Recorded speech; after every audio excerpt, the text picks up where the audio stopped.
as of this moment, Hillary Clinton is not running for president. But also as of this moment, at least according to various leaks and emails and oral tradition, she's brought on enough people to fill the Quicken Loans Arena in Cleveland. Here now, scrolling by, are just some of the people who are reportedly signed, sealed, and delivered to work for Clinton's Brooklyn-based formal campaign.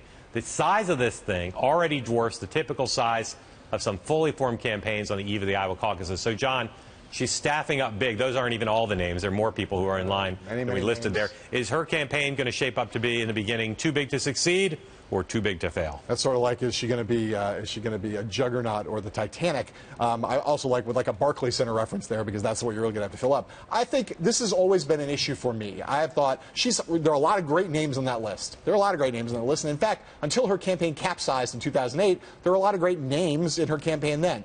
The swollen circles and concentric circles of Clinton land is a big management problem, and it could be a problem for her going forward now. It's an incredible number of people to have lined up this far in advance. And that's not even the outer circles and the outer rings and all the FOBs and FOHs. But I will say, being in Brooklyn is smart, not being in D.C., not being in New York City, Manhattan. And also, as you suggest, the quality of people is high. But I just wonder how much of this is a giant Death Star as opposed to really thinking through what the candidacy is going to be about. Now, there are also a lot of policy advisors, but I just think... Like 60 economists. I just think, you know, she's still going to have to raise money to pay all these people. They're not being offered very much money, but it's still big. The key lesson... There are a lot of lessons from the Obama campaign, but one of the key lessons is that you need a lot of people, but the number of people the candidate needs to listen to is very small. David Plouffe, David Axelrod, Valerie Jarrett, Robert Gibbs. That was the only people Barack Obama talked to in 2008, and that worked out pretty well for him. Very centralized, very small.